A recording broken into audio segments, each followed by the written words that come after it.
नमस्कार दर्शकों, स्वागत है आप सभी का हमारे चैनल पर। अगर पुलिस आपकी कोई शिकायत है, अगर कोई संज्ञेय अपराध किसी के साथ हुआ है और आप थाने जाते हैं, पुलिस एफआईआर नहीं लिखती है, ऐसे में किसी व्यक्ति को क्या करना चाहिए। अब हमारे देश में नया कानून भी आ गया है जो कि भारतीय नागरिक सुरक्षा संहिता।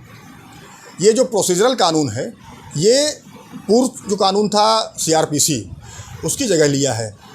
अब सीआरपीसी में एक धारा थी 156 सब क्लास 3 यानी 156(3). ये बहुत आम धारा हो गई थी, लगभग प्रत्येक व्यक्ति को इस बारे में पता था पहले भी, और अब नया कानून आ गया है। तो जो पहले ये 156(3) दाखिल होती थी, वो इसीलिए होती थी कि अगर पुलिस द्वारा किसी व्यक्ति की शिकायत नहीं दर्ज की जाती, किसी व्यक्ति के साथ कोई अपराध कारित हुआ है और कॉग्निजेबल ऑफेंस है, पुलिस एफआईआर नहीं लिख रही है, तो मजिस्ट्रेट के समक्ष धारा 156(3) सीआरपीसी के तहत एक प्रार्थना पत्र दिया जाता था, जिस पे मजिस्ट्रेट के द्वारा आदेश पारित किया जाता था।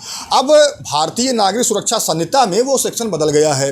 अब अगर किसी के साथ कोई कॉग्निजेबल ऑफेंस होता है और थाने पर जाता है वो व्यक्ति, पुलिस उसकी एफआईआर नहीं लिखती है, ऐसे में भारतीय नागरिक सुरक्षा संहिता की धारा 175 सब क्लास 3 यानी कि 175(3) ये वो धारा है जिसके तहत आप मजिस्ट्रेट के समक्ष प्रार्थना पत्र दे सकते हैं कि साहब हमारे साथ ये संज्ञेय अपराध हुआ है, कॉग्निजेबल ऑफेंस हुआ है और पुलिस हमारी एफआईआर नहीं दर्ज कर रही है। तो अब जो नया कानून आ गया उसमें नई धारा है 156(3) सीआरपीसी की जगह 175(3) बीएनएसएस यानी कि भारतीय नागरिक सुरक्षा संहिता। ये जो प्रोसीजरल लॉ है वो 175(3) सेक्शन में आएगा।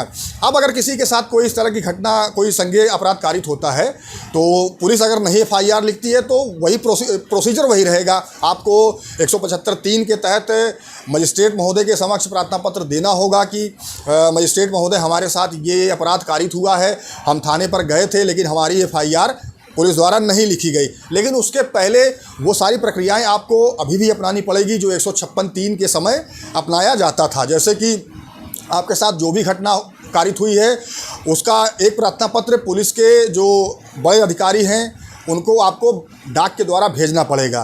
पहले भी ये चीज़ होता था कि 156(3) दाखिल करने से पहले जो भी घटना हुई है उसकी जानकारी पुलिस के जो उच्च अधिकारी हैं उनको देना पड़ता था। अभी भी वही प्रक्रिया है, बस सेक्शन बदल गया है। 175(3) जो है उसमें भी यही आपको करना है कि अगर कोई घटना कारित हुई है तो पहले पुलिस के जो उच्च अधिकारी हैं उनको आप डाक के माध्यम से सूचित कीजिए कि हमारे साथ ये घटना हुई है, हम थाने गए थे, हमारी एफआईआर नहीं लिखी गई है। उसके बाद आप न्यायालय के समक्ष एक प्रार्थना पत्र 175(3) के अंतर्गत दीजिए और उन्हीं सब चीज़ों को लगाइए, यानी कि जो प्रार्थना पत्र और जो भी एविडेंस आपके पास है उस घटना से संबंधित जो आपने उच्च अधिकारियों को भेजा है, उन्हीं सब चीज़ों को 175(3) का जो प्रार्थना पत्र है उसके साथ लगाकर आप मजिस्ट्रेट महोदय के समक्ष दाखिल करेंगे। मजिस्ट्रेट महोदय फिर जो संबंधित थाना है, यानी कि जिस थाने से आपने 175(3) की एप्लीकेशन दी है, वहाँ से एक रिपोर्ट मंगाई जाएगी।